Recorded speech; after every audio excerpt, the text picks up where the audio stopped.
And I remember during that call, we kept being like, I want to do a Pokemon series, but I want to make sure I know the person first. And then before we left, we were like, hey, do you want to do a Pokemon series?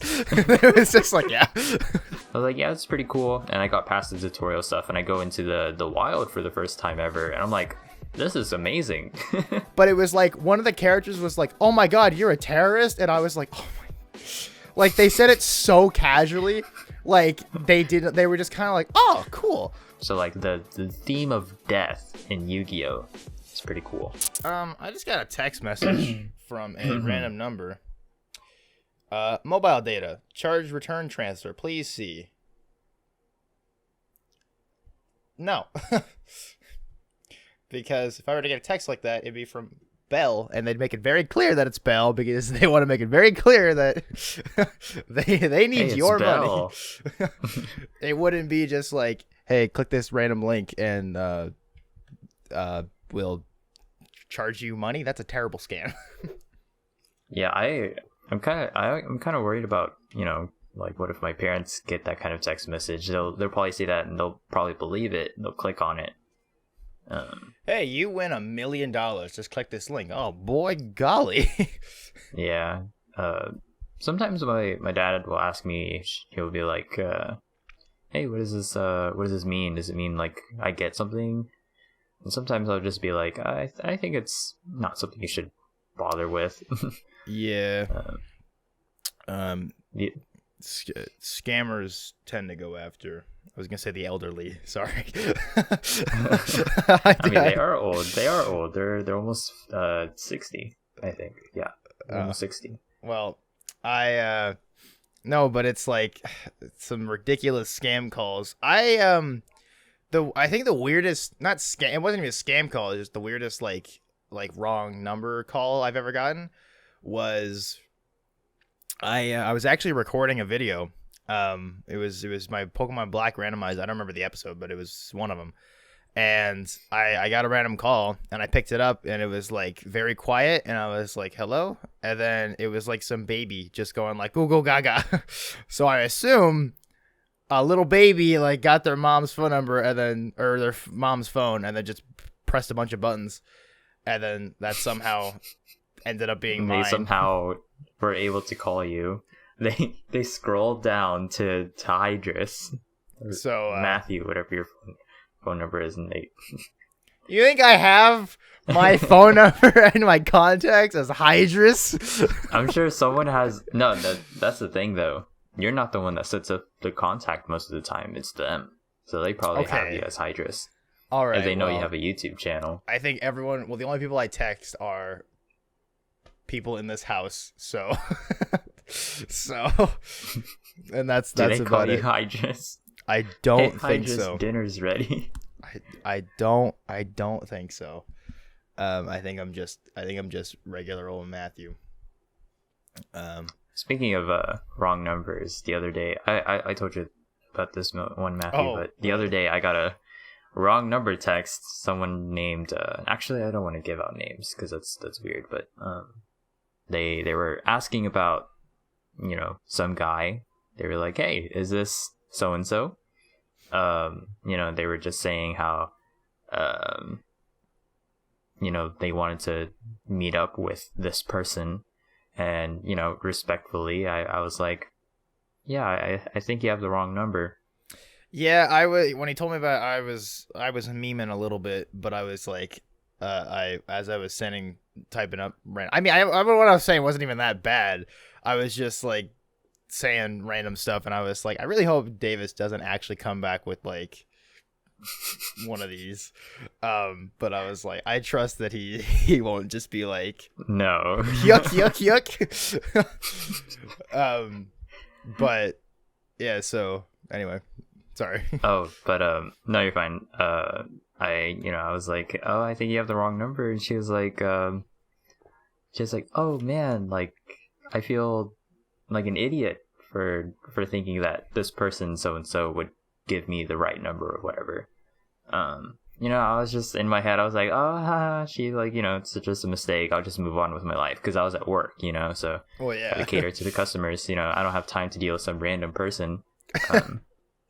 And then like 20 minutes later, from that, she well, actually, after she sent like I feel like an idiot, she like sent a picture of herself, right? Just picture of her smiling, and 20 minutes pass. I like ignore her text and whatever, because I think she has an Android, because her, on iPhone, if you're texting someone with an Android, it'll show up as green instead of blue. So when you would go to text, or when I go to text them, it would be green instead of blue. So I'd be like, okay, they're not going to be able to see if I read their messages, so I don't really care. 20 minutes pass, and she texts me again, right? Double texting, or I guess triple texting, because of the image. She was like, pretty much, she said like, oh, do you want to talk? And at that point, I was like, nope. I'm not gonna do this. I'm gonna run in the opposite direction. Yeah, nope. Okay, after like she had sent me a picture of her, she was like, yeah, you should just block her. And I'm like, I'm not gonna do that. I like have no reason to block her. Maybe she's just really friendly, but I think she wanted to get a little too friendly. So I'm just gonna ignore her. I mean, luckily she hasn't texted back since then. I think she got the idea. Okay, well, that's good. Yeah, I will happily decline, because she doesn't even have an iPhone. Bro, I was gonna say earlier when you were like, I think she has an Android, and it was like, oh god, get her out of here. Like, actually, there are some pros to having an Android. I was gonna get an Android. I was gonna get an Android, but then I was like, well, I have everything on Apple Music, and I have all my photos and everything, and it's too much of a hassle to move everything over. So I was like, all right, I'll stick with the iPhone. And so I have. Yeah, I used to have an Android. It's like a Samsung Galaxy Note 5. It was gold. It was pretty nice. It was gold? But yeah, it was kind of like a goldish color. Ballin'. But actually, I think they only came in gold or silver or whatever.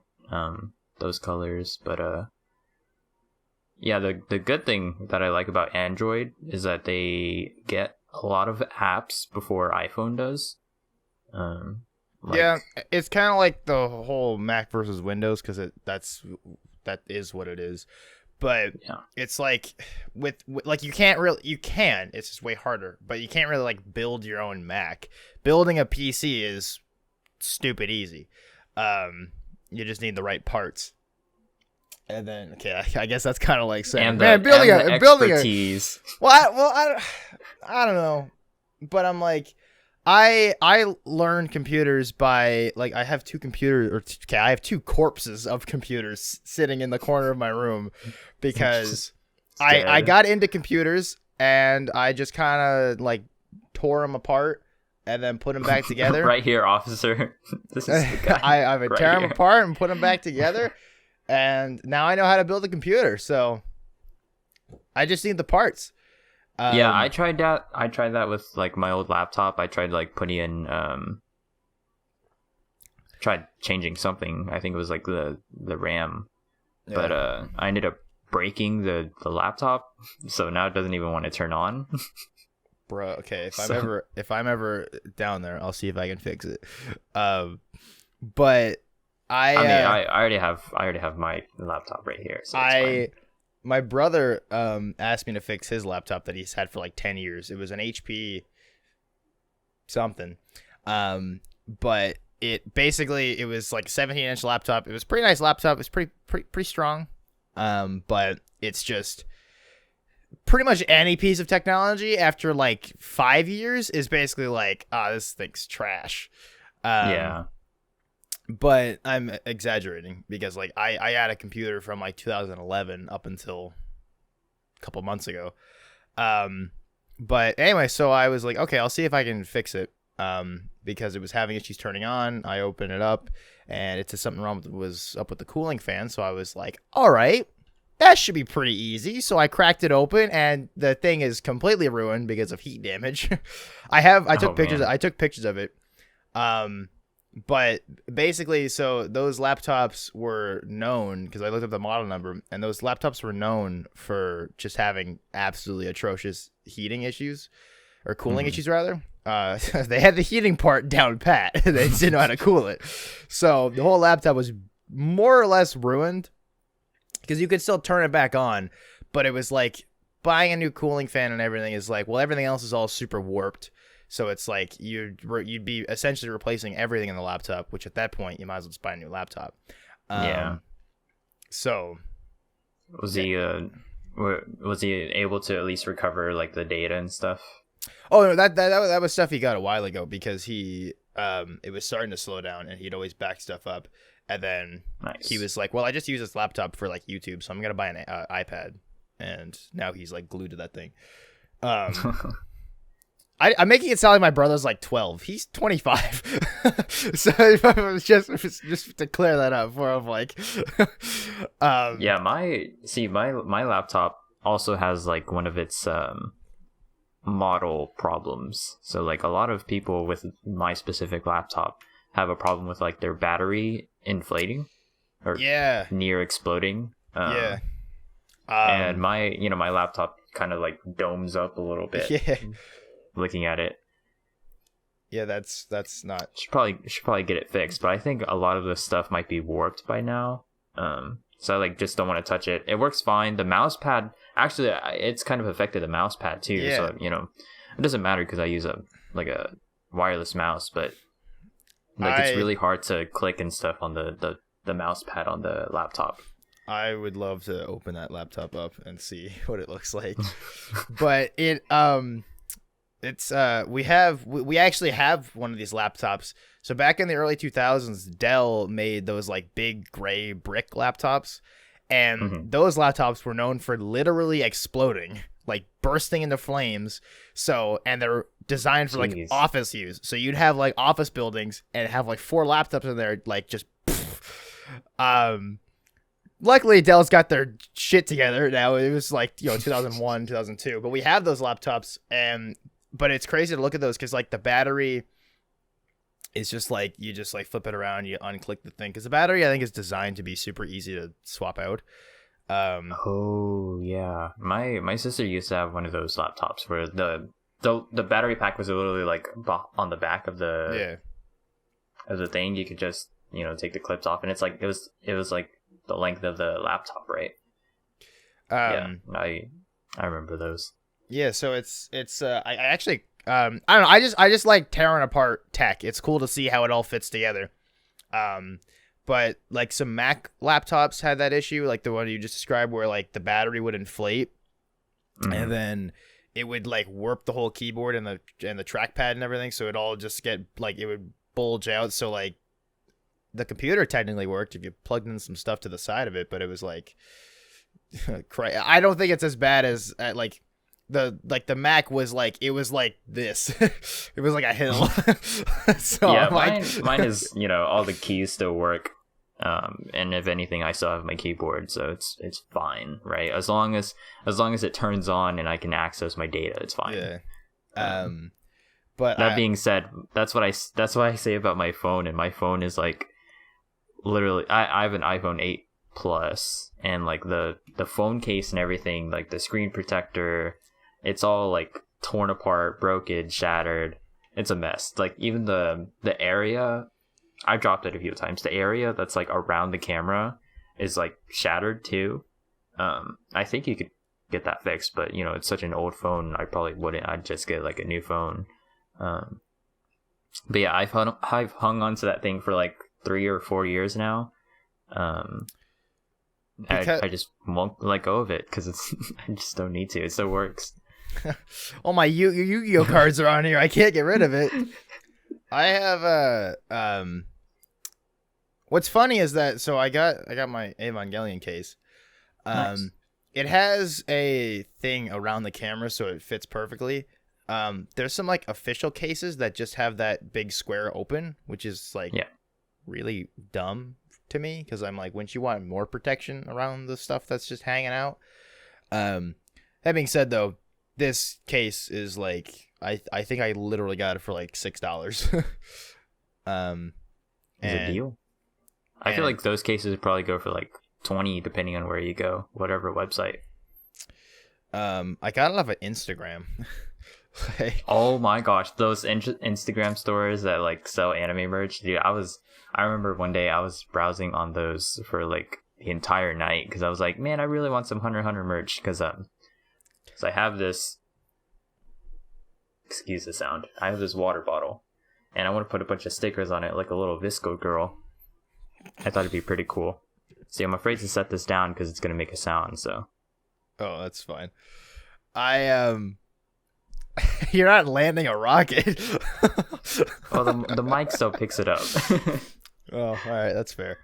But yeah, the laptop I have now is a Dell G15. These models are like fairly basic, but it has an RTX 3060 in it and an i7 something. I can't think of the processor off the top of my head. But I was using a desktop from 2011 for a long time. I was very lucky that I was able to edit and stuff. But also, when I got this thing, it was like night and day because this can render stuff. Like, that computer would take like 4 to 5 hours to render a 20-minute video, and this thing renders it. Like, to render the podcast on that computer would have taken like all night. Jesus. And now it's like 30 minutes. Do you remember when back when we did like collaboration Pokemon content? I think I said, remember when we did collaborations? I'm like, what? No. We used to edit like our own respective videos that would go on each other's channels. Wait. And what? Hold on. Did I just... No, so like the episodes that go on my channel, I would edit, and then the ones that go on your channel, you would edit, right? So back when I had my older laptop, it was like a Dell something. It had an i5. It was so bad because it would literally take like 8 hours to finish like rendering the video. And it was hours. It was like 2 or 3 times that this. You also use HitFilm. But yeah, it would take like was not the best. It was like two or three times that your computer just straight up like blue screen in the middle of a recording. But also we had to like I remember because we wanted the game audio, so we called each other on our phones. I'd have 2 pairs of headphones on. But yeah, I don't know.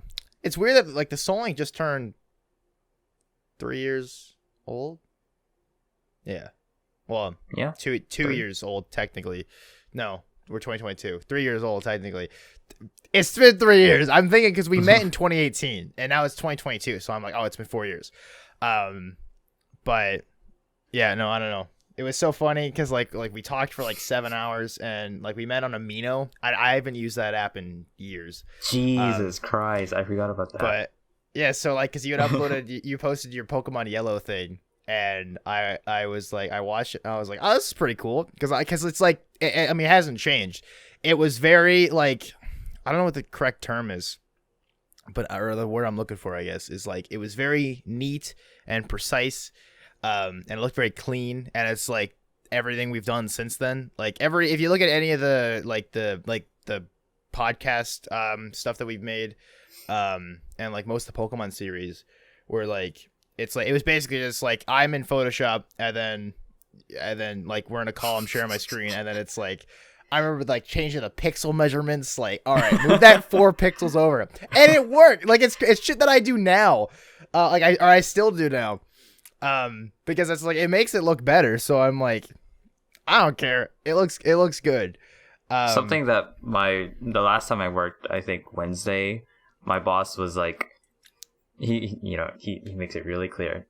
You need to pay attention to the details, right? You know, he's so focused on the details. He's like telling me like, oh, you have to make sure you do this exactly, like watch the details and everything. Okay, I get it, boss.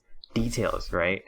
And so I've kind of like, not that I've adopted that, but like I understand what he means by like paying attention to like the details and such, because you know it does make a little bit of a difference. Yeah, no, but to finish that story, I think I just sent you a message being like, hey, I liked your video, and then you were like, thanks, and then I'm pretty sure I was like, hey, do you have a Discord? And then we talked from there. Oh, I don't even remember that. But it was weird because like basically I had wanted to do a collab thing, and I jumped on Amino, and I was like talking to other like smaller Pokemon channels. I think I had talked to like one other person before I found your videos. And yeah, and I was kind of like, because my thinking was that like I want to do a series, but I'm also like, I don't want to just like meet up with someone I've never talked to and be like, hey, let's do a series, because I'm like, well, I don't know if we like, I'd rather be friends first. So I'm like, I don't know if we like mix together at all. So we had talked for like 7 hours, and I remember during that call we kept being like, I want to do a Pokemon series, but I want to make sure I know the person first. And then before we left, we were like, hey, do you want to do a Pokemon series? It was just like, yeah. So then we planned the Red and Blue Soul Link because your laptop at the time couldn't do anything above like GBA games.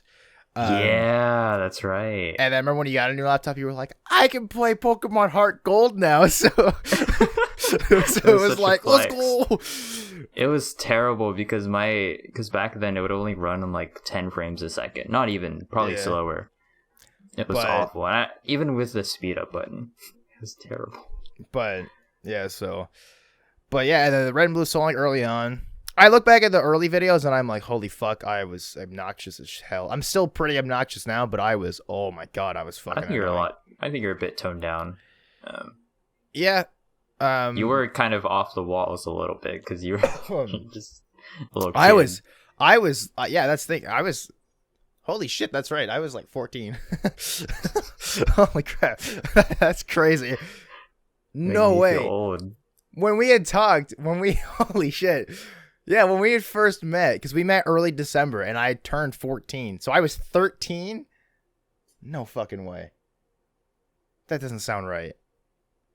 Yeah, that doesn't sound right. If it were no, I was 14. I was turning 15. Never mind. I was 15. Okay. I feel better about that just a little bit because I was 15 instead of. But yeah. Regardless, I feel old. Yeah. So, well, I feel old every once in a while. I'm only 18. But I feel old when like my sisters will mention something from my childhood and be like, "Oh, that's ancient," and I'm like, "Shut up!" No, it's not.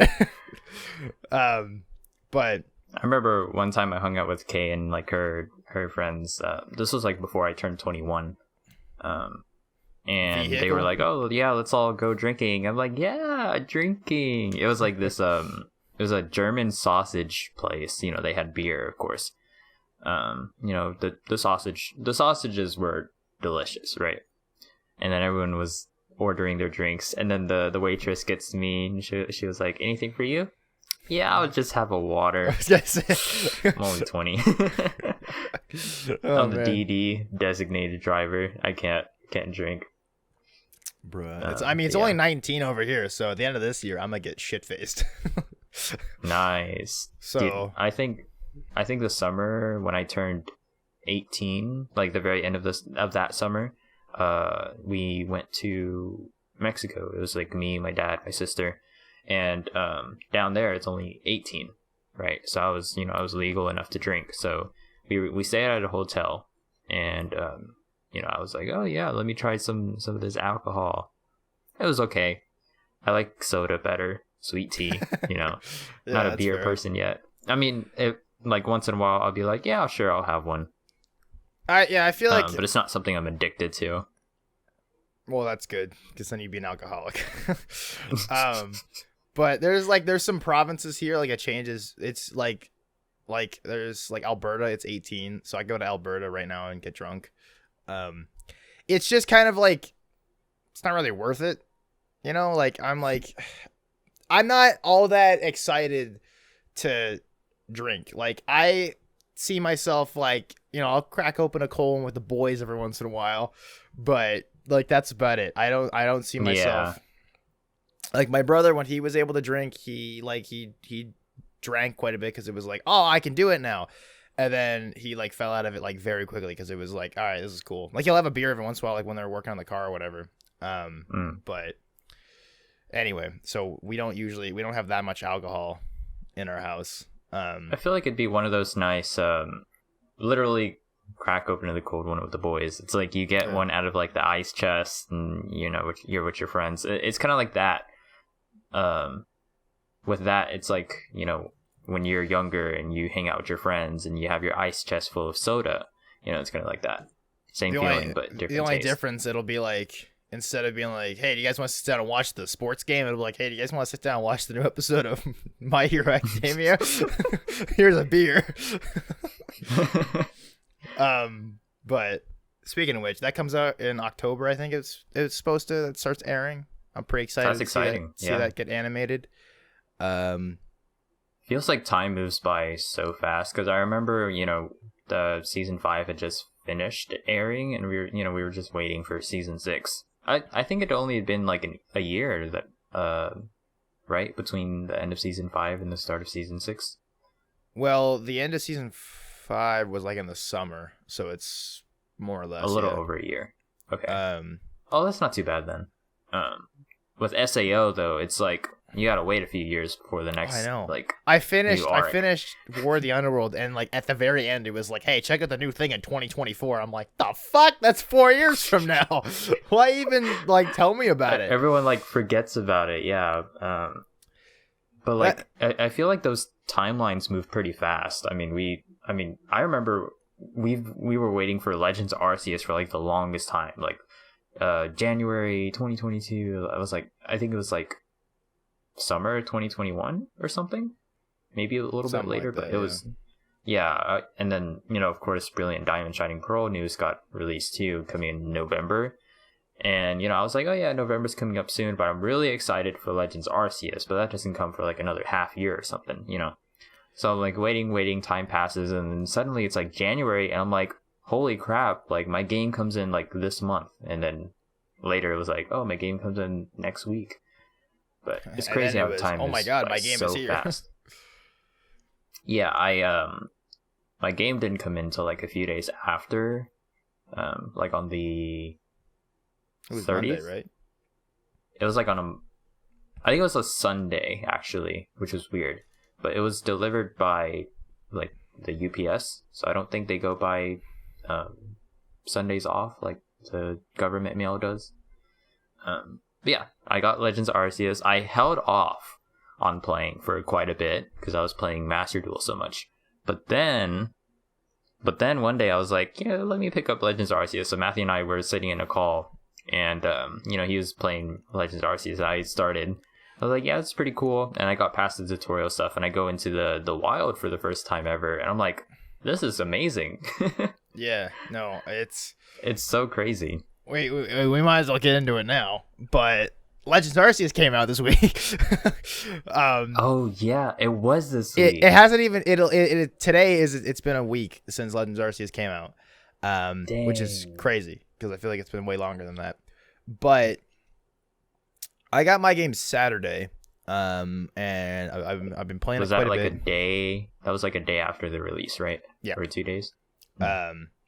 So I was playing that. I did a video on it, and then I just went and played the game on my own. And it's everything I've ever wanted from Pokemon game. Like ever since I was younger. I can't imagine how content creators would do any sort of video series or video on it, because there's so much to do. I would get so sidetracked, and the series would take forever. Well, yeah, because there's so much side stuff to do. Well, that's the thing is like it's like, oh my god, if I could stop fucking burping. Like a good open world game is like, that's what it should do. It should be like it's kind of why fast travel can actually sometimes ruin an open world game, but it's nice to have. But it's like, because you want to make your gameplay and like the movement system and everything and all that good stuff, you want to make it fun, which I think Legends Arceus definitely is. Without spoiling anything, the only like things, I should say the only things, some things that I don't like about it, because I'll get those out of the way first. The game is not super pretty. It's a little on the ugly side, and it's a little unfortunate just because I think they could have made it look better if they gave it more of like a style, I guess, like kind of like Breath of the Wild. And the game runs kind of iffy. I've played some games that run worse, don't get me wrong. But it definitely has some issues with that. So it's like, besides those two, but it's also like the game is just so ridiculously fun that I'm like, I can get past it. Yeah, the list of pros just heavily outweigh the cons. But it's like the new catching mechanics, which aren't even all that crazy. But it's like when you think about it before, I feel like the Pokeballs are too strong. Sometimes, like if you capture them from behind, it's most of the time it's going to be successful. Yeah, but it's like they got Alpha Pokemon now, which is just a roided up version of a normal Pokemon in an area. But you know what's crazy? I read somewhere that there are some Alpha Pokemon that are actually smaller than the regular versions. Oh, never mind. Which is weird. Forget everything I just said. Some of them don't, though, but most of them are a lot bigger. Man, but I've been having so much fun. Yeah, like Rapid Dash is an Alpha Pokemon, and he's like level 40 in like the first area. And you get to see him pretty soon if you do some exploring. Well, that's the thing that makes it so fun, is that there's just so many. It's like that's what an open world game should do. It's like, okay, you have your original motivator of like whatever your main quest is, and then it's like, okay, you're following that objective thing, and then as you're going along, you probably have some mental notes because of the side quest. So it's okay, I need to pick up this item, and then I think it'll also tell you like when you pick up something, it'll have like a little like exclamation point being like, hey, this is useful for something. But it's like then on your way, so it's like, okay, so for me to go from this point to that point is going to take me like 10 minutes. And then 4 hours later, you're finally getting to your mission objective because you got sidetracked and then went and did all this other stuff. And that's how you know your game is fun. When like 3 hours can go by in what feels like 10 minutes. So yeah, I don't know. There's just like the like some of the battle mechanics are still fairly the same, but it's like they got the strong style and the agile style. The only thing I've been running into is I'm not finding a use to use just the normal version of the moves because I'm like, well, I might as well just use one or the other, as opposed to just middle of the road. I guess if you're running out of PP, then it's good, but yeah,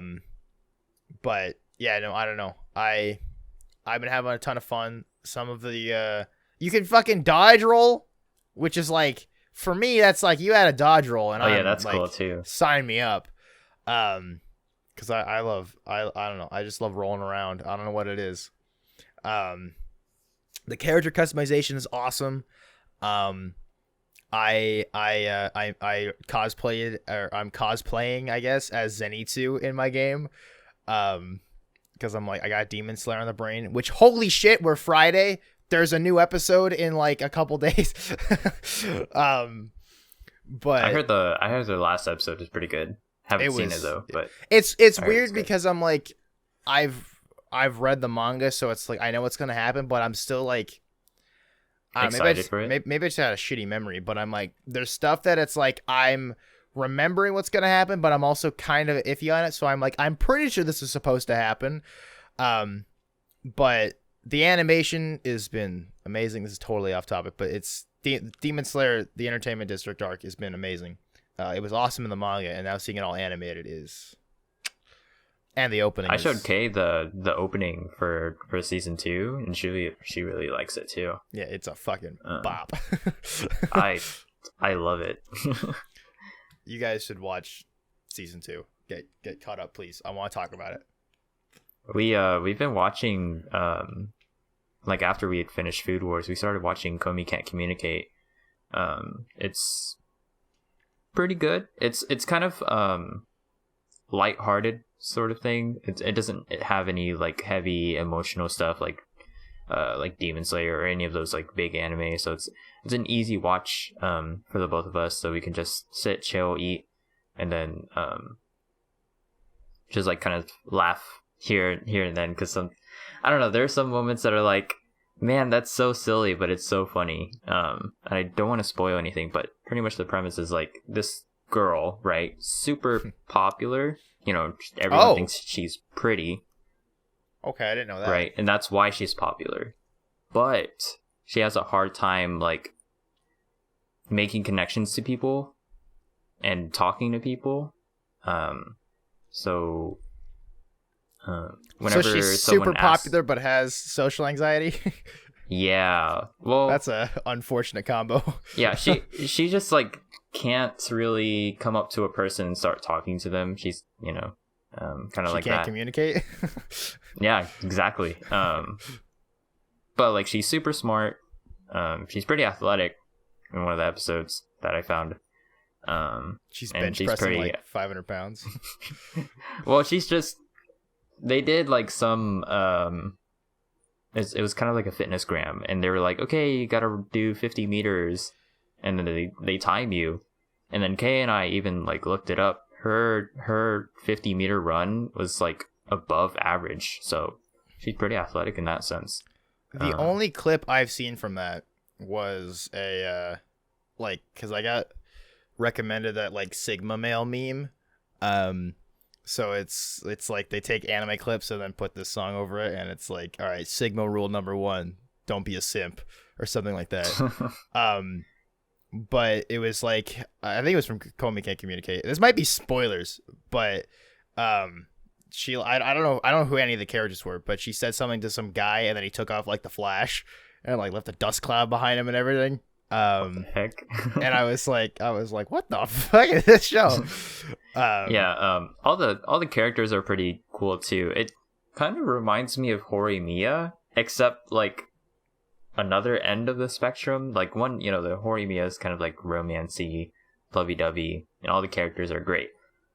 Komi Can't Communicate. All the characters are pretty funny. There's a character that I hate. She has green hair and she kind of looks like Deku's mom. But instead of like the romancy side, it's more of like friendship. I mean, it's exactly what it is, friendship. Because Komi's had a hard time making friends, so her goal is to make friends, right? Pretty easy, pretty simple. So it's kind of weird. If you like Horimiya, but you don't like the romancy stuff, then you could probably watch Komi Can't Communicate, because it kind of has all those cute moments and it's funny. I don't know what else I was gonna say, but they're kind of similar in that way, where they have very lighthearted moments, and all the characters are have character. Expertly put. No, I really like Horimiya, so I might have to check it out. I was thinking about it because I've heard a lot of things about it. I've heard people talking about it on Twitter and stuff, so I was thinking about checking it out. I think it started as like a web comic or like the manga is what Kay told me. One of those. The only show that I've finished since last episode is I'm still watching Soul Eater. I haven't finished it.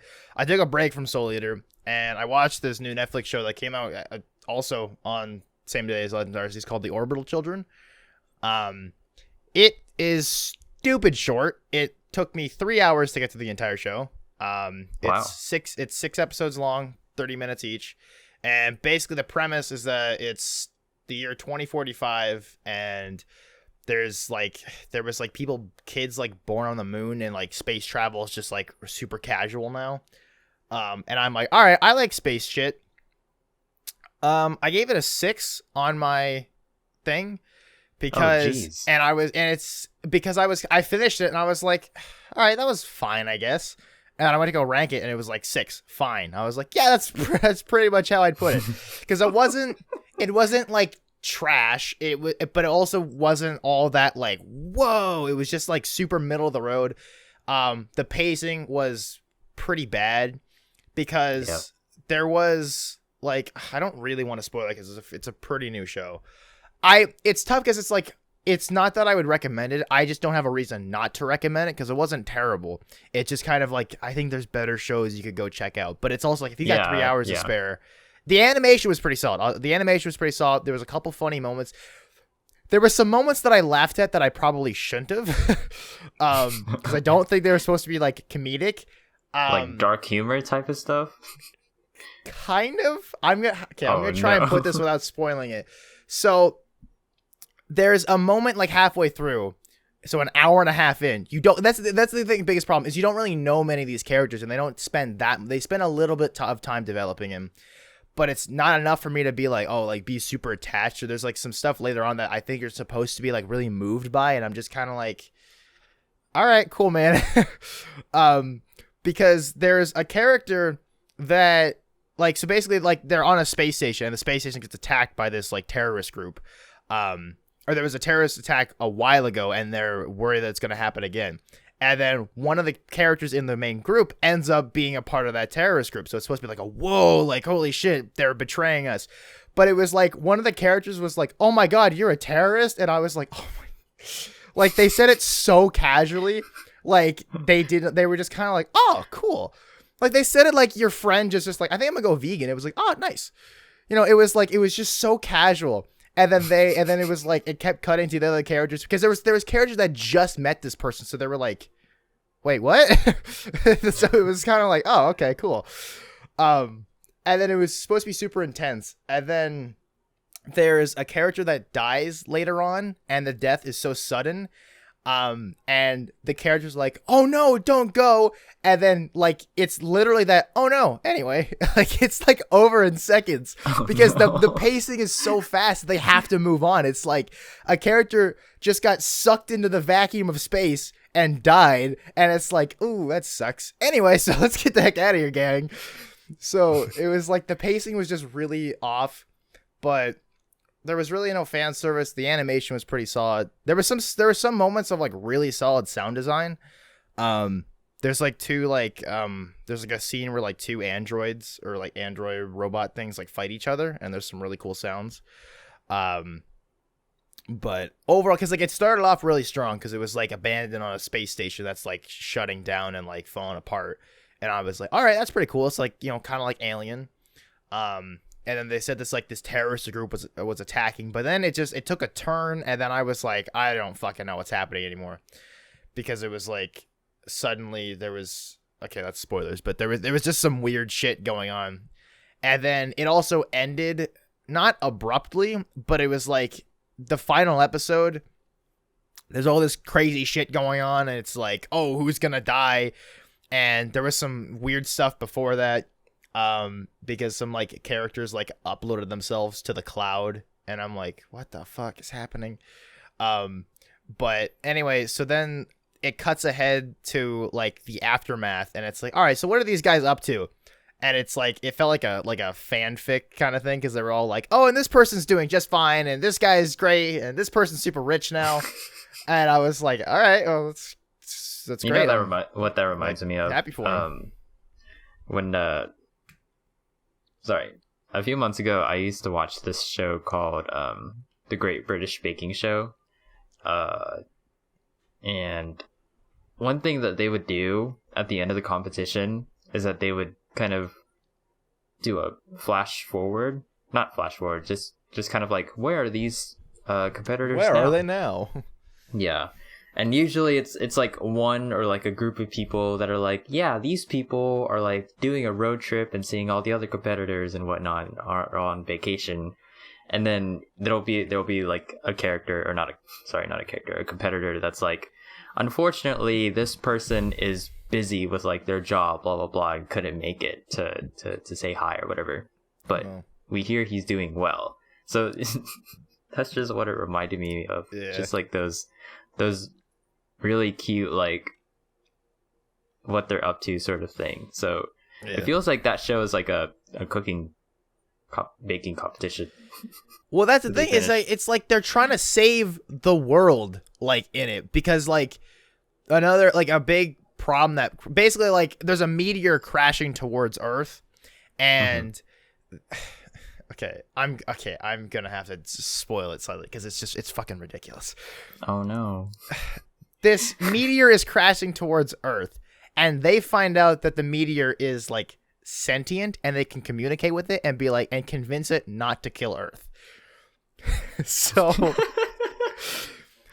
I'm making it sound way dumber, but because like the robots have these intelligence limiters, and basically the idea is that there was an AI named Seven that was so smart that it could predict the future accurately.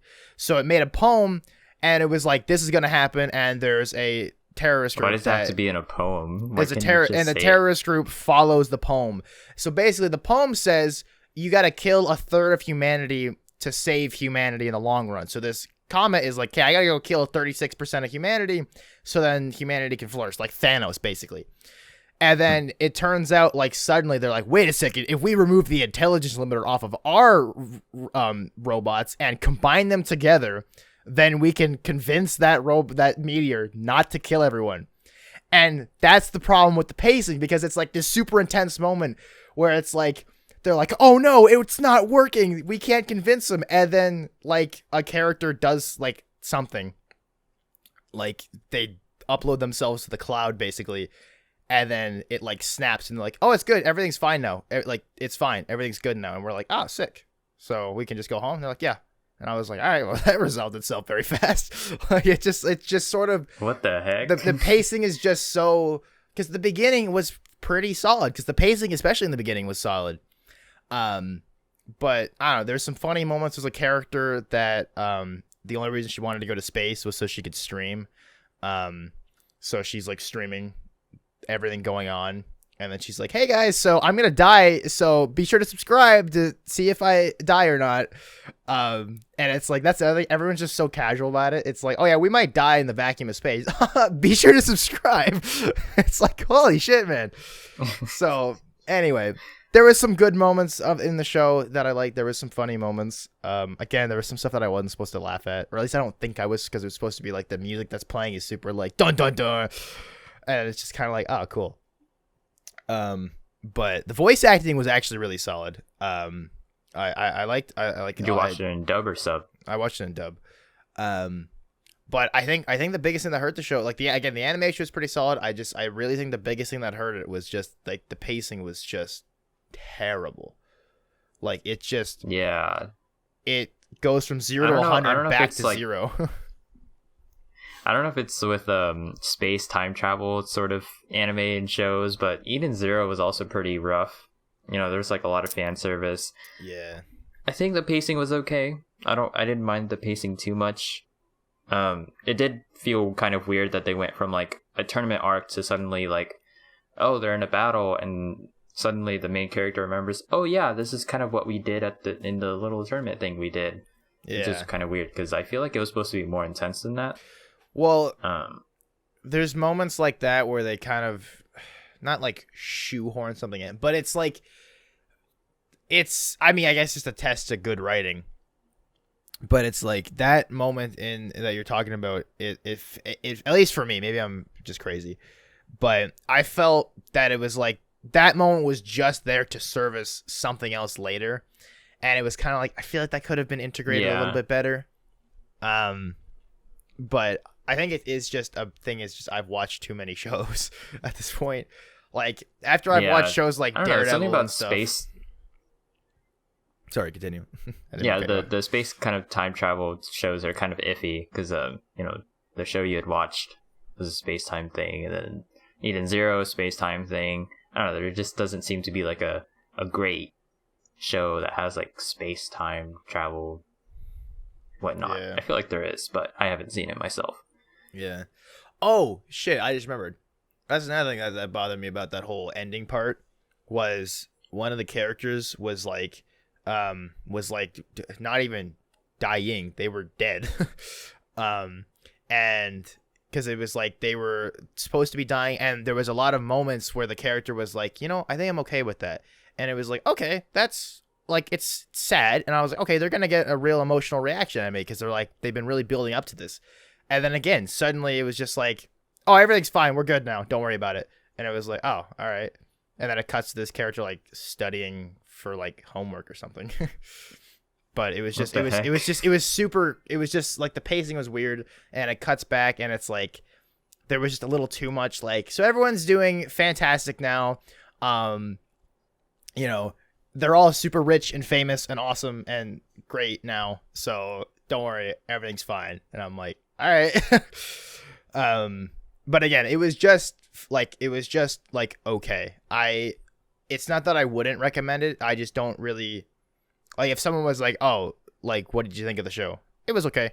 Like, if you want to watch a space show that and you got 3 hours to kill, I sure give it a look. Like personally, I would rather go watch like Alien. It's not an anime, but I'm like I feel like that did the space thing better. But I think it's a also better space. I think it's a little. Show. I will admit that is a little unfair to compare because Orbital Children wasn't trying to be, because the whole message was that human thinking can be very flawed. Like because the comment is like, well, humans are like, or not terrible. Like we're trying to. Like, it's kind of like. Is it worth preserving the human race as a whole, or worth preserving like individuals or something along those lines? So that's why I was like, okay, we kill 36% of the population, we save everyone else, and we make the longevity of humanity, like, you know. So, and there's a moment, and like how they try and convince it is they take all of like that. That's the thing, is there's some moments that are good because they take that girl that like films everything and is constantly streaming. There's a moment where they're like, oh, what if we show the comet all the good of humanity and just like take off its intelligence limiter and show it everything. And then they were like, okay. And that's kind of where my problem went in, because maybe I missed something, but they did that so it felt like they were building up. They were gonna show this comet, which again I find that ridiculous, but they're gonna show this comet everything. They were going to be like, all right, this is everything humanity is, and then allow it to make its final decision. And then they show all of humanity, and then it's like I was expecting the message, because the girl like edited a video of one of the main characters being like, oh, I want Earthlings to die or something like that.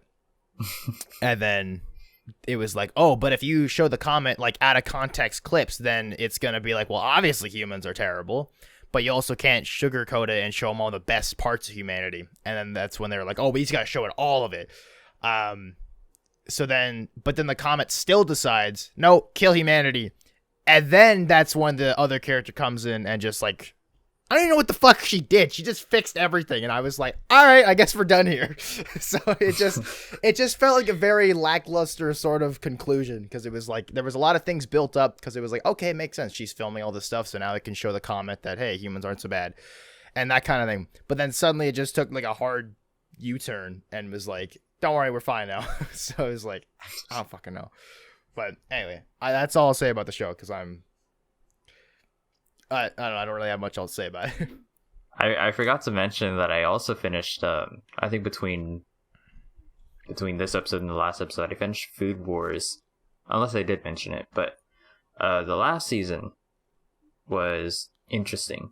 It finished airing in like 2020, so I'm not too comfortable sharing spoilers, because it was, you know, it finished fairly recently, but there's like a time skip between the 4th and the 5th season, or the 4th and the 5th season, and I don't really like it too much, because they kind of rushed everything. I feel like they could have done better in like a 25 episode or 26 episode time frame, but they did in 13 instead. So they, you know, there's like a big tournament to see who the best chef under 25 in the world is. And then like a lot of the matches, you know, feel super short, because in one episode it's like 2 characters, you know, they have like an intense like match and stuff.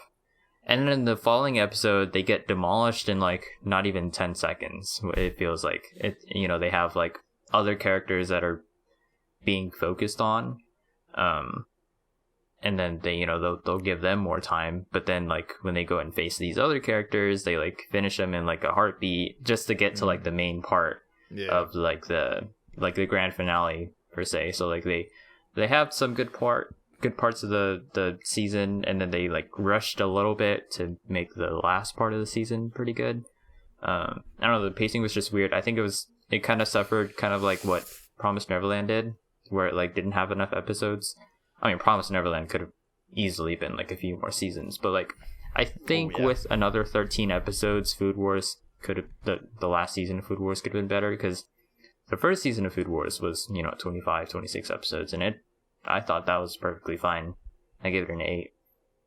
But then as like they kind of reduced the episode number, season 2 was I think 12 episodes. The quality.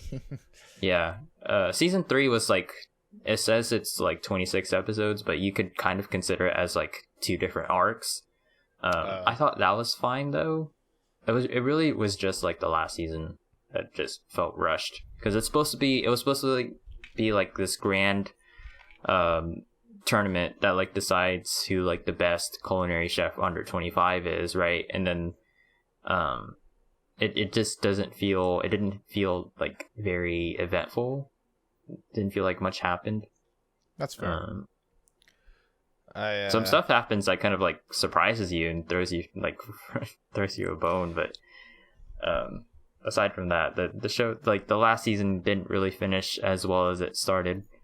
So I was kind of sad about that, but it's still, if you don't mind fan service every 20 seconds, right?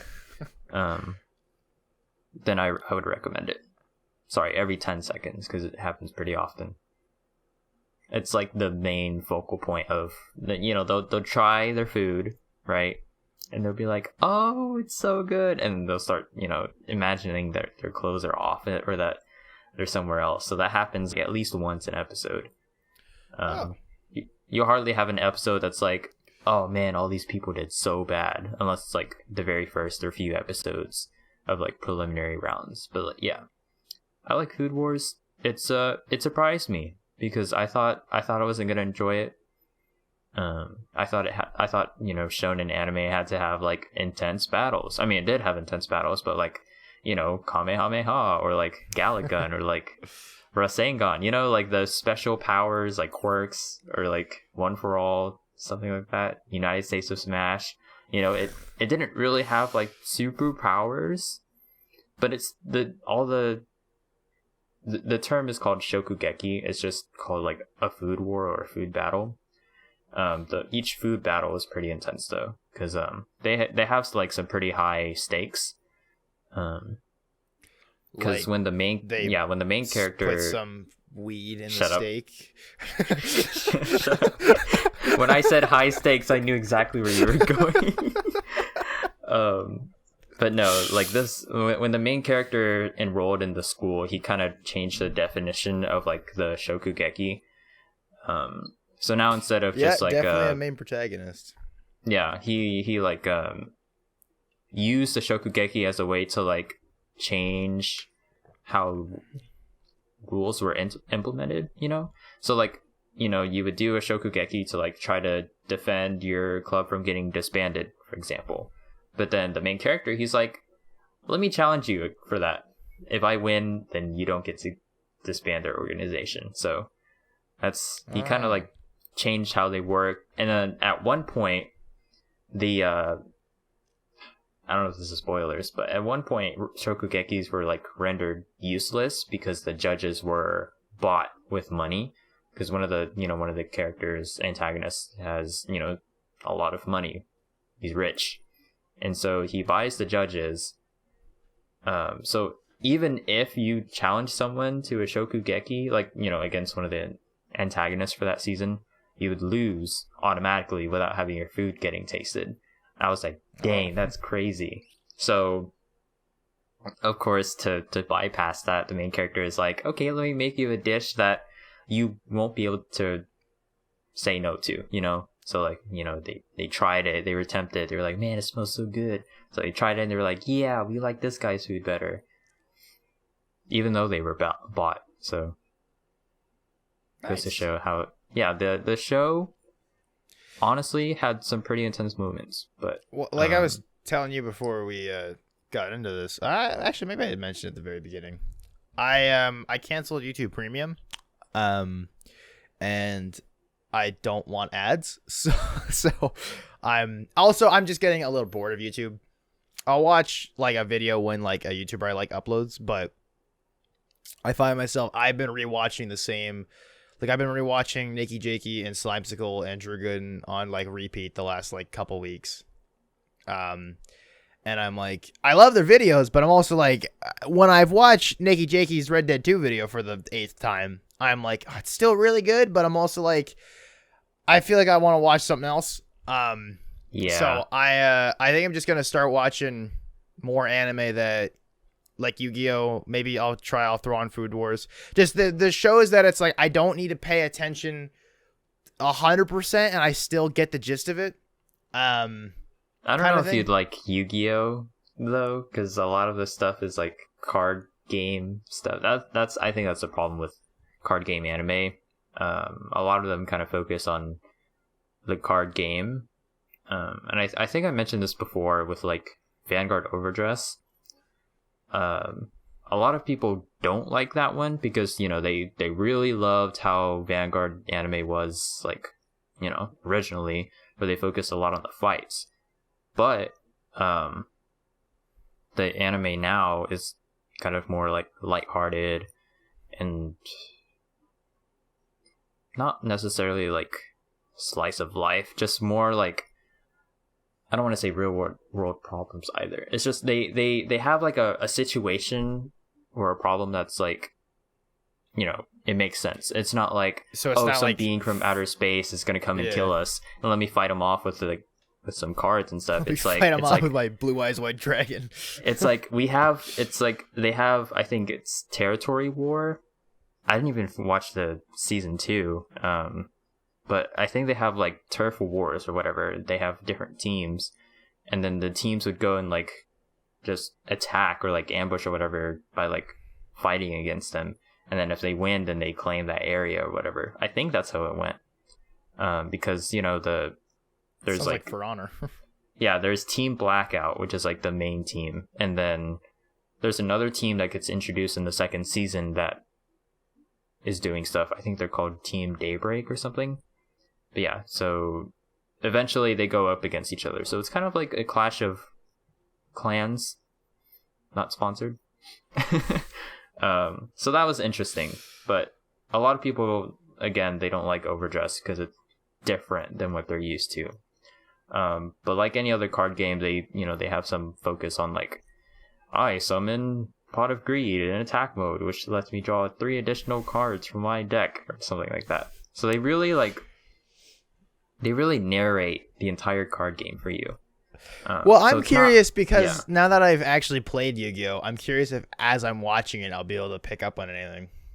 And be like, wait a The second, only that's thing, illegal.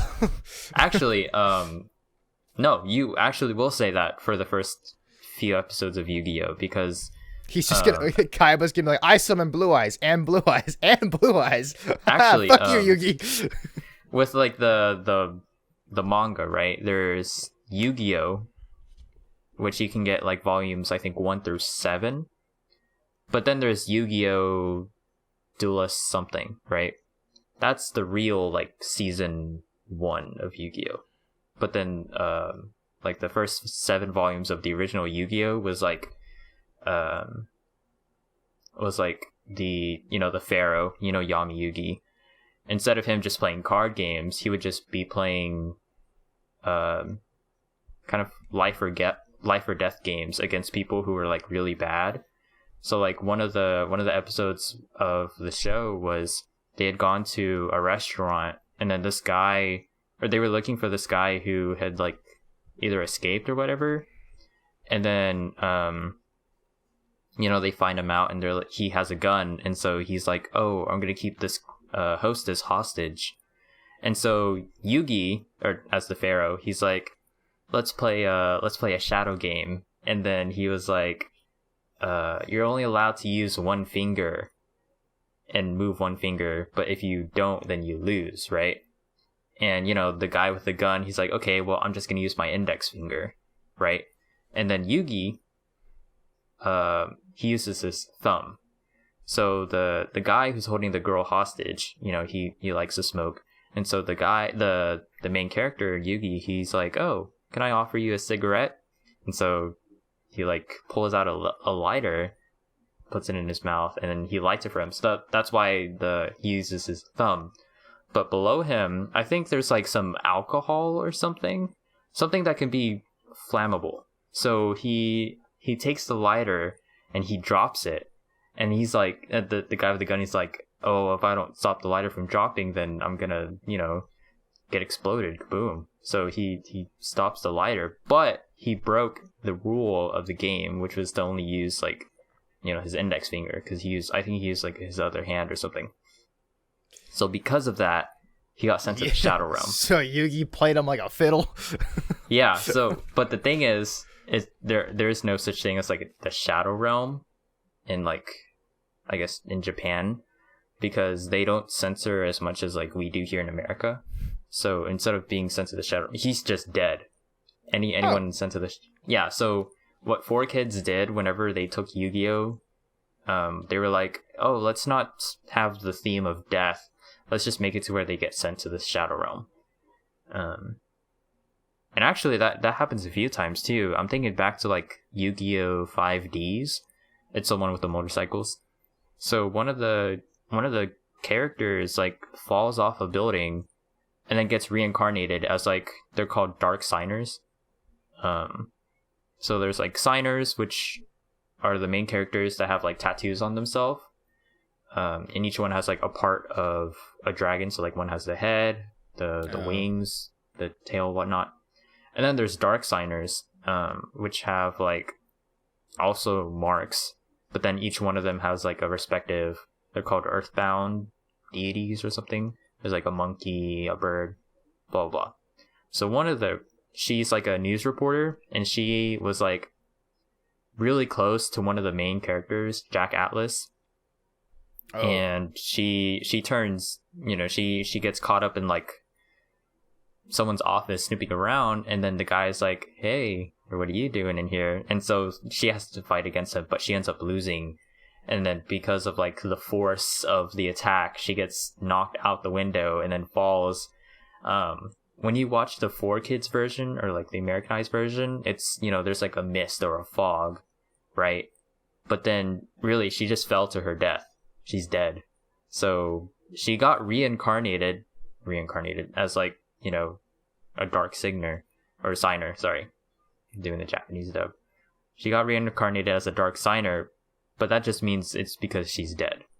And I think most of the dark signers are dead to begin with, and then they have like, you know, they were reborn. They're like, oh, we'll let you take revenge, blah blah blah.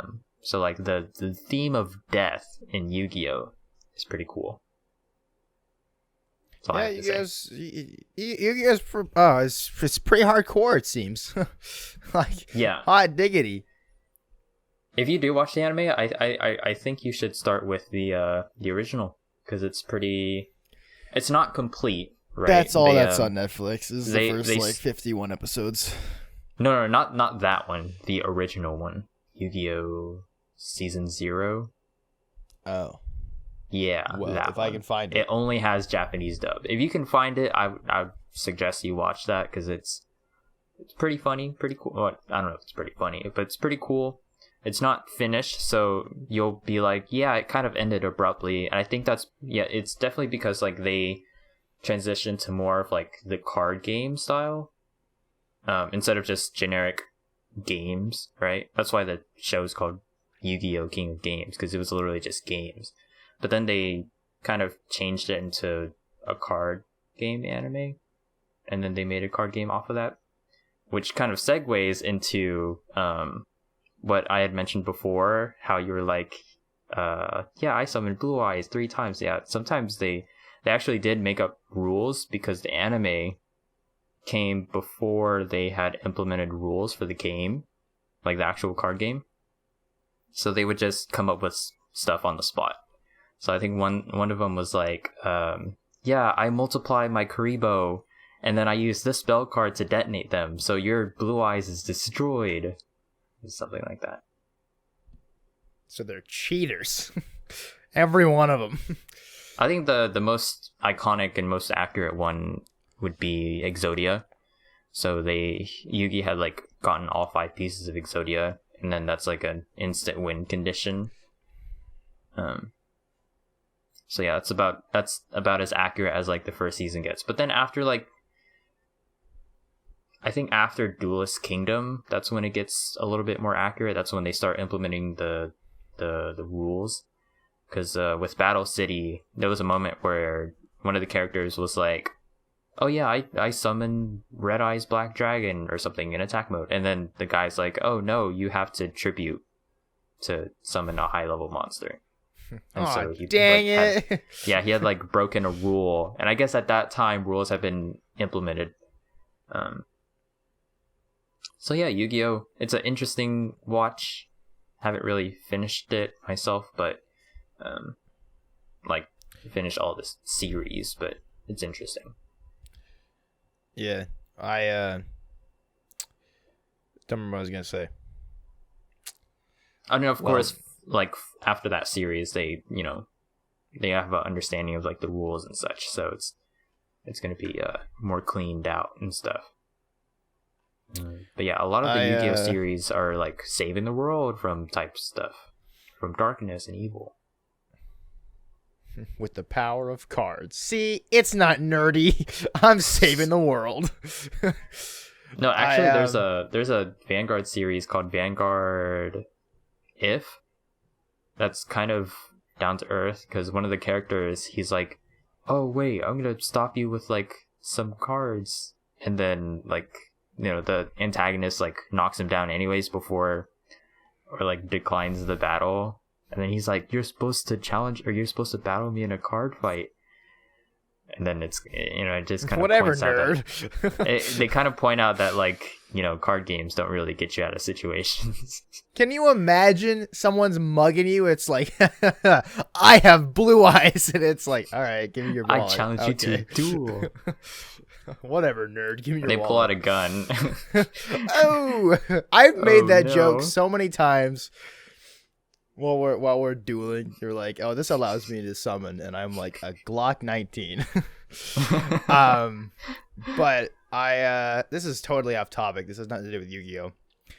But I've been playing For Honor again lately. That's been fun. But you told me that there were pirates now, right? There's one pirate, and it cost $11, and I was like, haha, what fuck the heck? you. But I played the character because they have a training mode where you're allowed to play it, and the character's not that much different. So I was kind of like, oh, all right. Well, anyway, I'm gonna go back to playing Samurai, and there's so much fun. So is it like a skin in that sense? Almost. They have slightly different animations, and like some of their final kills, they have a gun with it, or their executions rather. But the Samurai executions are fucking awesome. They don't make any sense, but it's still cool. Like there's one where I can't think of its name. Oh shit. There's the main samurai guy who is like easy to pick up, but he's not very slow, he's not very fast, he's just kind of middle of the road. And so then like there's warrior? Kind of. And then there's another samurai that's like Speedy Gonzalez. And I really like that one because it's like you can like get some epic combos going and like absolutely rip through a health bar. But one of their combos is, so you do the final thing, you spin around, you elbow them in the face, and then you come around with the sword, and then it looks like they just like slices their throat, but then their head pops off. So oh my gosh. It looks weird. But it's so satisfying to do. But also when you perform an execution on an enemy, I think the only way you can activate an execution is if you like beat them, like not flawlessly, but like very efficiently.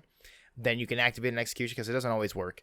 But when you do, they take longer to respawn now, which is really good because now you can go do what you need to do, and it takes longer. I think it's like 45 seconds that you have to wait now, versus like the normal 15. Like it's a big jump. What the heck? So it's like if you're fighting a really good player that's just like absolutely crushing fools, it's like, all right, you might as well like you're screwed. Wave the white flag. Yeah, but I also, because I opened up my PlayStation because I want to go download Master Duel because I was like, oh, I want the free stuff. And it was free, like 50 legacy packs. So I got like... That sucks. I got like Element Magician and stuff.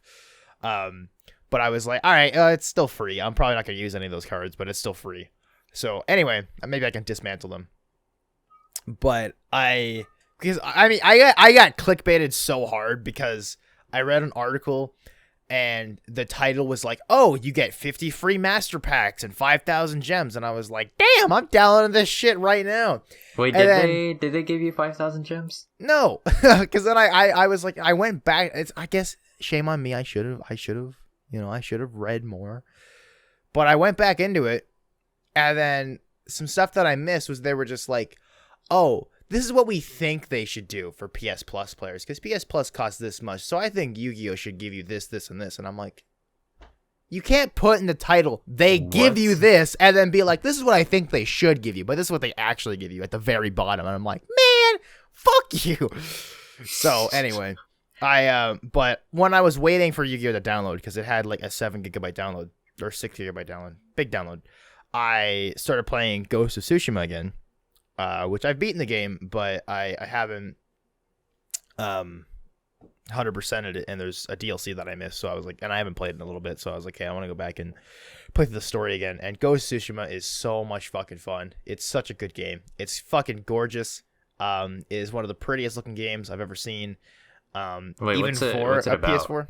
So basically, you're on the island of Tsushima, and you play as a samurai named Jin Sakai, and basically the game literally starts. So the Mongols are invading, and it starts with like, so there's 80 samurai on like a ridge, and it's so fucking badass, because you're like, so 80 samurai, you're on your horses, you're wearing your armor, and you look out over the bay, and it's just like hundreds of ships and like all these Mongols coming to attack the island. And it's like, and like the monologue in the beginning is like, okay, we're 80 samurai, we're here to die or something like that, to stop these Mongols or something along those lines. And it's like, holy shit. And then so Jin Sakai's uncle is like one of the greatest samurai ever. So he sends, I can't think of his first name, but it's Adachi, Lord Adachi. He goes down, he's like, so he starts off and he's like, all right, Lord Adachi, go down and break their spirits. So the idea is this one guy's going to ride down, fight the strongest warrior, because samurai have honor. The Mongols don't give a shit about any of that. So the main guy comes in, and he's the grandson of Genghis Khan. And he's like, so he walks up, and Adachi's like, all right, I'm gonna fight your strongest warrior. And he like walks up, and he's like, huh. So he throws a drink on him, and then a torch, and then kills him instantly, and like slices his head off as he's burning. And it was like, he's like, all right, do you guys surrender? And it's like, and then the uncle is like, he like screams no mercy, then you charge in, and then the game gives you control, and it's like, holy shit. And it's a fucking, it's a epic intro. But it's called Ghost of Tsushima because what happens is, and this is all in the first like 10 minutes, so I won't spoil much after this, but basically the samurai lose, your uncle gets kidnapped, and Jin is like, we're pretty sure he's dead. He gets shot in the back with a couple of arrows, and he hits the ground, and he's like bleeding out. But he survives, so he basically becomes, so now he's like been reborn, and everyone thinks he's dead. But the whole theme of the game is becoming something more than a samurai, because your uncle is like so like true to his guns, like honor, like you can't like sneaking up on people and assassination, and it's like only cowards strike from the shadows and that kind of thing. And as the game progresses, you have to like break away from the code of the samurai to save your island and save your people and everything. So the story is really great, but the combat is so much fun. There's, you got your parries, you got your quick attacks, you got your heavy attacks, and your stab attacks and everything. There's different stances. So you got like water stance, which is good for shields. And I have an original PS4 from 2013, and that game's from 2020, and it looks amazing, and it runs pretty solidly. It runs like 30 FPS pretty much all the time. It like rarely dips down. And again, the game looks incredible. But my favorite thing to do is the standoff. Excuse me. Which is basically, so when you're riding around, you there's Mongol territory that you have to like, you gotta kill them and get them out of your town. But when you're walking up to any like group of Mongols, you can do a thing. You can initiate a standoff. So you walk up, sword is sheathed. And then, so you hold triangle, and then just as they're about to attack, you let go, and he does this, like, epic slash, and then you one-shot them. And then you can build up a combo. You can get upgrades later, so you can build up a combo. And then so eventually you can do 5, so you can clear through an entire thing just by mashing triangle, basically. But you can get enemies have a chance to become terrified of you. So when you do that, the enemies for a second are kind of like, whoa, okay, I don't know if we should attack this guy. He seems pretty strong. There's like leaders in most of the camps, and if you kill that guy, all the other guys are like backing off for a second because again, they're like, all right, this guy's just killed our leader. Maybe we shouldn't fight him. And then occasionally they'll get to the full terrified state where they'll drop their weapon and start running away. But it's so much fun, and I've been having a blast. You got your bow and arrow too, which is pretty sick. If you're good aim with that, you can headshot fools and just one shot everybody. But you also get like gadgets. So you got your kunai blade, which is sick because it breaks the guard so that he can run in and fuck him up. I want to do a video on it. Just like once I open up more of the world and I have some like side quests to do, I think I'm gonna do a video on it just to show the game off. It's so much fun. You get your different armor. Right now I have the traveler's attire because I'm pretty early on in the game. I just restarted, but I have the traveler's attire, which is like it's basically, I just like the fact that you got a cape with it. So I got this cape, so I'm running around like Batman. And I got this like cool mask I picked up off of someone, and I got a headband. So it's like I got that wandering samurai kind of look going on, and it's awesome. You get like full on like samurai armor later that looks awesome. Yeah, so anyway, the game is incredible. I noticed you really like samurai just based off of the first few Yu-Gi-Oh decks you built, and then based off the last few games you mentioned, you really do like samurai. Samurai are so fucking cool. They are cool. I wanted to get a samurai action figure. You showed it to me. It's like a Gundam. Mm-hmm. It's like $300, but it's this giant fucking samurai, like metal samurai thing. And once I move, I want to buy that thing. The only problem is I don't know where the fuck I'm gonna put it because How big was it? How big? I think it was 12 inches tall, so it's like 1 foot. I have a 12-inch action figure up there. You can't see that. It's a Spider-Man figure, but he's on the very top shelf and he's slim because he's Spider-Man. And even he barely fits up there. So I don't know where I'm gonna put it. I mean, maybe if you guys move out, you guys would get a higher ceiling. I have a shelf over there that I can put them on. But still, it looks so cool. There's some other samurai figures I want to get. There's actually a Figma from Ghost of Tsushima that I wanted to buy, but it's not in my budget right now. Oh man. So I will buy that figure eventually because it does look awesome. But yeah, Ghost of Tsushima is so awesome. It's funny because I love samurai, and the whole point of the game is like breaking away from samurai and like some of the flawed things with it, because it's like no matter what, you stick to the code of the samurai, and then it's like stuff that happens throughout the events of the game. Like he's more and more like, I don't know, maybe the samurai weren't 100% correct. Because it becomes like, do I want to protect my home and my people, or do I want to stick to this code till the very end? And like you're supposed to, so then you can die an honorable death kind of thing. But anyway, sorry, I rambled on way too long about that. But yeah, I really want to find a samurai anime. Samurai Champloo. Samurai Jack. But it's on Funimation. I just typed in samurai into Funimation, and then there was an anime there. It's like 26 episodes. It came out in like 2005, I think. And I was like, it looks sick. I'll check it out. But yeah, man, samurai are awesome. I've built 2 Yu-Gi-Oh decks that are samurai themed. You wanted to do a third one, the Karakuri. That's right, I did. Yeah.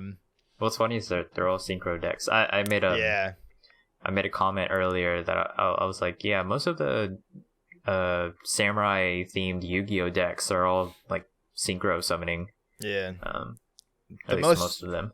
Most recent deck I built is still synchro summoning, and it's still kind of samurai. It's more like Ghost Samurai, right? Kind of. There's a few Ghost Samurai in there, but my boss monster's a giant skeleton, so it's true. It's I think I could be wrong. I think that skeleton's wearing samurai armor, so it's okay. Never mind. I could be wrong about that. I don't know. I've only used it like once. So yeah, I'm pretty interested in like going up against it, because I've never seen like half of those cards like ever. Let's like, go. I knew Maya Akashi, but I had no idea what that like skeleton thing was. I was like, what is that? Well, I've never had a level 11 synchro monster, but that one card is so OP. The fact that it's not even like once per turn, you can just keep doing it over and over again. The only problem is one Ash Blossom and that whole thing, or like you wait for me to set everything up and then Raigeki.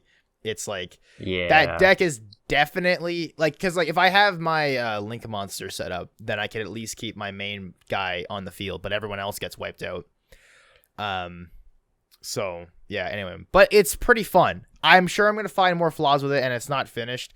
And I've literally only used it twice. Like the second time I used it was when I got into the call this morning. So I've only used it a little bit. So there's definitely gonna be lots of flaws with it.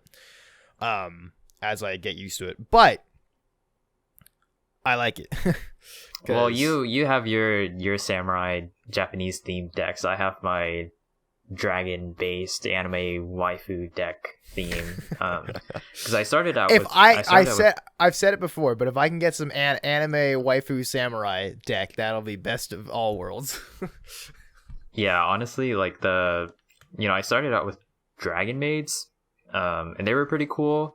But then, like, I think one of the flaws was like it's too focused on one fusion monster going into another fusion monster. So I was like, okay, let me try to like get some supporting cards. So there's like they call it an engine. It's like a rocket engine. It's a V8. So like a lot of the dragon type monsters are like have rocket in their name. So like it's an entire archetype that can support it. And then there's a synchro monster that like kind of works well with like the Dragon Maid deck itself. And of course all the other rocket parts, they all go into the deck pretty well. So I like combined those two. It's pretty weird. Sometimes like I brick, but other times it's pretty successful because I like get out cards constantly and I flood the board. But I mean, I think one time I got Nibiru. I don't think you know who Nibiru is. But basically, if you summon or special summon 5 times in a turn, then if your opponent has this card in their hand, they can special summon it using like all the monsters on the field. And then so they just get rid of all your monsters that you just worked so hard summoning. They summon this 3,000 attack monster on their side, and then also a token on your side. Wait, hold on. Is it a meteor thing or am I crazy? It's a meteor thing. Okay. Yeah. Okay. So I do know what you're talking about. Yeah. Have you seen it before? Have you been Nibiru? Dude, it's terrible. I haven't been hit by it, but I was thinking about building a UA deck, and I still kind of want to because it looks. I don't know. I kind of want to build that deck, but. And you saw it. You saw that card, right? That card's in that deck, and I'm like, yeah, because I was kind of like, oh, if you special summon 5 times, like, okay, a lot of this deck is special summoning, but I didn't know it worked on your opponent's turn. No, it works on their turn too. So that is OP as hell. It's more of like a hand trap, so it works more like Ash Blossom, and like if you ever seen like Max C, so like the cards that can kind of stop your opponent's play. So if your opponent is like, summoning. Then they could just, do a max C. Well, the deck I just built is gonna get countered so hard by that. Yeah, exactly. That's terrifying. The condition isn't. I don't think the condition is 5 monsters on the field. It's just 5 special summons. Yeah, I might be wrong though. But yeah, I've been Nibiru'd once. It didn't feel good because then after that I was like, okay, I'm just gonna sit here. I've been Lava Golem too. You know who Lava Golem is? Isn't that the guy you used on me? Yes. So he specifically uses 2 of your monsters. But the thing is, of course, you'd be able to attack with Lava Golem. So I got Lava Golem once in one of my ranked matches, and I was like, okay, I'll take some damage, but I'll take this 3,000 behemoth and just attack you directly because he didn't have any monsters. So I got him down to 2,000 life points because he didn't have any monsters left. And then, at that point, I was able to do stuff, and then he just surrendered. So I was like, okay, thanks for the Lava Golem. It helped me win. Nice. Probably not as quick, though. But yeah, I haven't been going on the ladder recently, but I kind of want to because I also built Sky Strikers, and that was pretty cool. I mean, the first time I fought Matthew with it, it was pretty atrocious, but then I kind of got the hang of it. Yeah. With like what I should be getting and what I shouldn't be getting. And it really does feel like a toolbox deck where it's like, depending on the given board situation, like you can get any card you need. So if like there's a monster you want to get rid of, you can get a spell for that, get rid of that gets rid of a monster, and then if you have 3 spells in your graveyard, also a spell. Or if there's like a face down spell, you can grab one of these. There's a spell for everything, or almost everything. Yeah. which is pretty neat. The first time I fought against Sky Strikers, I didn't really think much about it because I kind of overwhelmed them.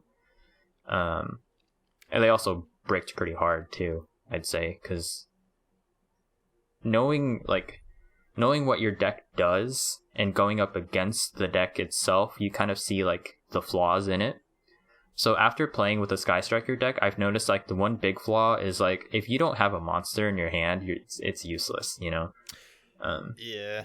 Because you really need that one card to link summon into the other forms. What's nice about the deck that I just built, I haven't tested it yet, but in theory, this deck is a lot harder to brick with because of the spell cards, assuming the other person can't just be like, no, you can't use that. Because I have a lot of spell cards and things like that and other monster effects that can get what I need on the field. So there's still quite a few cards I'm missing. I just got to open up that Abyssal Underworld pack, and then I should be able to get most of them. So I just got to build up my gems again.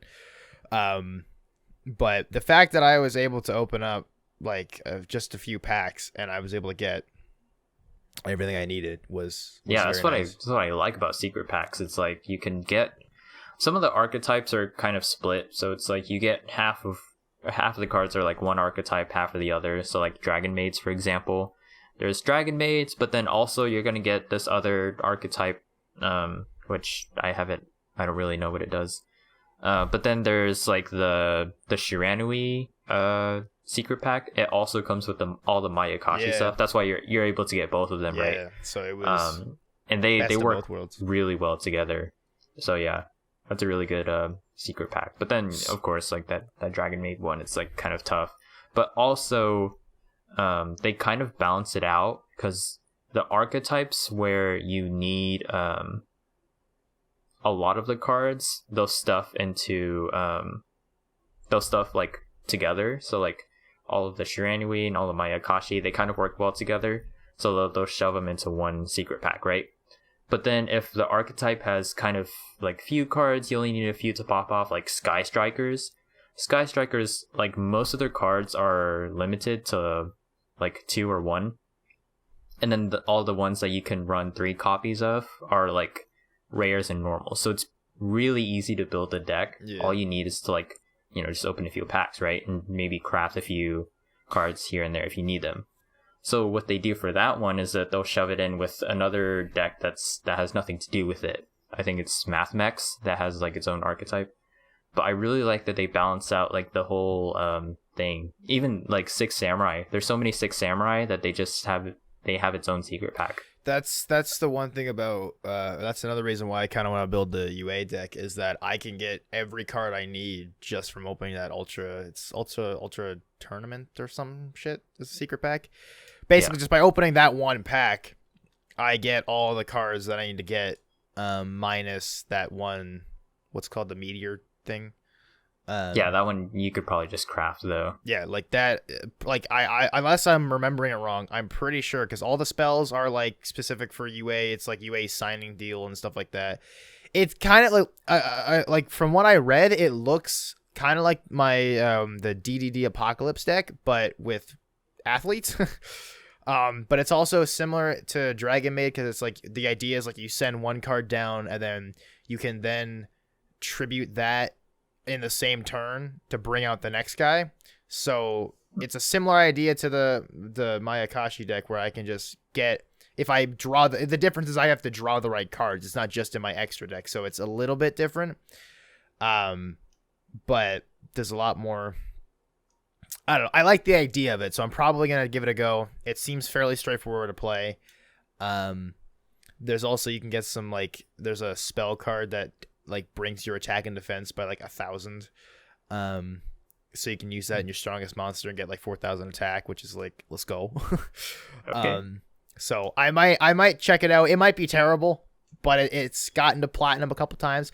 That okay? Maybe I'm okay. Sorry, I know we got to wrap up soon, but I don't know what this is for me, but I find myself when looking at the Duel Links meta or the Master Duel meta, I don't like building decks that like I'm gonna sound like such a hipster that like everyone's using because I'm like I look at the ones that have like one win. I'm like, all right, I'm gonna look at that, which I know sounds stupid because it's like you're gonna want to build a deck that's obviously the most consistent. Yeah. But I'm also like, I don't know, I kind of like because like Yu-Gi-Oh's supposed to be fun, and I'm like the decks that like really pop off. I'm just like to me don't look that fun to play. I could be totally wrong because I No, haven't the played decks the decks that pop off aren't really they're not because fun. I'm like They just make boards yeah, that are that's the thing is I'm unbreakable. just kind of like I don't know. Yu-Gi-Oh is supposed to be fun, and if I'm having fun with it, that's the decks I'm gonna play. Yeah. I'm not just gonna go for the absolute like maximum best strongest deck ever. But which again I know it sounds stupid because it's like well then how are you planning on winning, pal? But I'm like I don't know. I mean I guess the highest tier deck is like Zodiac Tri Brigade, I Yeah. think. I haven't exactly gone up against Zodiac Tri Brigade, which is like one of the variants where they have XC summoning, and then Fun. their boss monster is if an Xyz monster battled, you can use that Xyz monster as materials for a bigger Xyz monster, which can basically get rid of the entire field. So that's like Zodiac Tri Brigade. But I fought against normal Tri Brigade, which is it's pretty high tiered, but obviously it's not as good. They've crushed me several times. Their combos are pretty good, but I have beaten them a few times with Dragon Maid, so it's not impossible, right? If the deck I just built, if that can beat Tri Brigade normal, I'll be satisfied. Yeah, I mean, it's gonna be really hard, but I think the challenge behind it makes it worthwhile. You get what I mean? Like I would rather have a challenge and have fun with it than try to like have like a infinite negate type of thing. Like that one combo that I mentioned where it's like you tribute a fairy type from your hand and then that one fairy type that you tributed can grab another from the deck, so you have another one that you can use. That I thought was insanely broken. Not insanely, I feel like there's some way around it if you like drain the resources, but honestly, that's most of the time you're not going to be able to. Yeah, like that's the other thing. I like the like I would rather it feel like a fair fight and not just the deck I have is so one-sided that there is not that much you can do here. Yeah. But I don't know. I don't know. I think I'm also just a bit of a weeb. I like samurai, so I'm like, I don't know. Hey man, I'm gonna keep building my samurai decks. I built Dragon Maid waifus and then also Sky Striker waifus. So, hey man, who's the weirdo? I'm gonna build samurai waifus. As soon as Yu-Gi-Oh does that, oh my god, I might start spending real money on. I'm just kidding.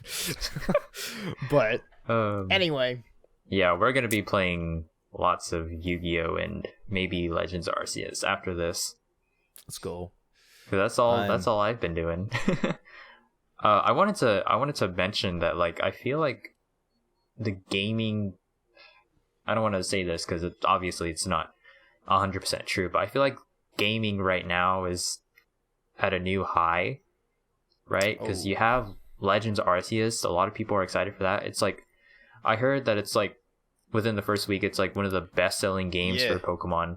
And then also with Master Duel coming out, you have new and old returning players coming to play Yu-Gi-Oh!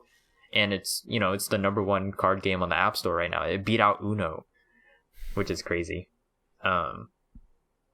Because a lot of people probably are intimidated by like the physical card game. So like having an online sort of simulator type thing like Master Duel is pretty cool. I'm pretty sure people don't like Duel Links because it's kind of like Yu-Gi-Oh! Light in a sense. But Master Duel, insanely fun. And then Legends Arceus, like I'm pretty sure so many people were waiting for like some sort of open world Pokemon game for like the longest time. Now that they finally have one, everyone's pretty hyped. I mean, I don't know anyone who has said this game is terrible. Well, you know? yeah, that's what I was gonna say. Is that like the general consensus right now is that like usually like when Sword and Shield came out and Brilliant Diamond Shine Pearl, it was like, oh, this is fucking terrible. But like the general consensus for Legends Arceus is that graphics, meh, game's fucking amazing though. Yeah. You know, it's like so but like Dying Light 2 just came out and I'm so excited for that. I'm not buying it yet. I gotta wait for my tax returns, but then I'm buying Dying Light 2. But Elden Ring comes out at the end of this month, and I'm like, holy fuck! For Horizon Forbidden West comes out not next week, the week after, which I won't be buying that straight away, but it does look pretty sick because I love the first game. So it's like God of War Ragnarok's supposed to come out this year. Like 2022 is looking pretty solid for games. It's weird that like all my most hyped games, Legends Arceus and Elden Ring, come out like right like in the beginning of the year. So I'm kind of like, hopefully this isn't one of those cases where it's all downhill from here. Well, I mean, I think one thing we have to look forward to, well, at least for you, is season 6 of My Hero. So like I found out a lot of the anime come out like at the later part of the year, and then here at the beginning part of the year we get all the nice games. So it's a good balance. Oh yeah, Chainsaw Man's also supposed to be starting up this year at some point, and I really want to read the manga. as an anime. Yeah, I really want to read nice. the manga. Yeah, Mappa is going to be making it, and I don't know. I feel so bad for those guys. They got to make Jujutsu Kaisen season 2. Jujutsu Kaisen is supposed to come out this year as well. I don't know how true that is, but if it does, let's go. But I really hope, or I want to read the manga because I think it's fairly short. At least like relative. But I'm also kind of like, maybe I should just wait for the anime and then just watch it then. But it's like everything I've heard about it is like everyone's saying that like, oh, when this anime or when this gets animated, this is going to be on like everyone's top 5 list. So I'm like, all right. I'm imagining like a Demon Slayer type thing because when Demon Slayer came out, I didn't even watch anime at the time, and I heard so much about Demon Slayer. Yeah. Like I had seen Nezuko like everywhere. So and now I've watched the show, so I'm like, I know who that is now. But Demon Slayer season 2 is wrapping up soon. The last episode is supposed to be 40 minutes long, which is like, wow, let's go. Attack on Titan's still going, and that's like ending. Like it's the final season. They have a lot to wrap up, but so I don't know. Plus, there's a bunch of shows I have to get caught up on. I want to watch Naruto this year. I'm gonna say it right now. I hope by the time we're on episode like what 50, mm-hmm. I can say that hey, I've watched. Oh, this is episode 10. We're in the double digits now, baby. Oh yeah, that's right. I hope that by the end of this year I can say that I've watched Naruto. And believe it. Naruto, is it Shippuden or Shippuden? Shippuden. Naruto Shippuden. So anyway, gonna watch all of Naruto. When you watch Naruto, you'll understand the reference I just made. All right. I said believe it. Oh, I've heard that before, I assume. Oh, okay. Actually, I think because I've only watched 4 episodes of Naruto. And I was like, oh, this is pretty cool. But then I got very intimidated by how long the show was, so I stopped watching. It's I've watched all of Naruto. It's interesting. I like it. I haven't finished the entire series, so I can't really give my opinion on it. But I liked what I watched so far. Well, yeah, that's my plan. Watch, especially after YouTube Premium. I stopped watching YouTube as much. It's gonna be all anime, baby. So I'm gonna We've turned you into a weeb. Didn't take long. Took one show. took one superhero show. Thank God I started with My Hero Academia. And it was I don't know where you'd be without My Hero Academia. Because I'm like, I don't know what. I don't know. I can't really think. I guess One Punch Man. Like I had heard of it and I was like, that's cool. And I've watched it now and I like One Punch Man. But I'm still like, nah. My Hero Academia is a superior superhero show. Still not loving the manga though. The manga's taking a bit of a. But anyway. So yeah. Yeah. Sounds Thanks like for- it's a good place to wrap up, right? Yeah. Thanks for watching. I have had to pee for the last hour, but Oh, jeez. that's fine. The episode's just about done now, so yeah. So tune in next week when I When talk Matthew about has relieved himself. when Matthew has by peeing. finished all of Yu-Gi-Oh. That's the goal next week. Finish all of Yu-Gi-Oh. That's crazy. You I'm got some kidding. Big goals, man. I'm gonna try and finish Soul Finish Eater. an arc. Finish I'm an gonna arc. try. I'm gonna try and finish Soul Eater first. I got like 12 episodes left. Okay. But anyway, Yeah. Thanks So- for watching. Thanks for listening too. And we'll see you Yes. guys next time. Peace out. bye.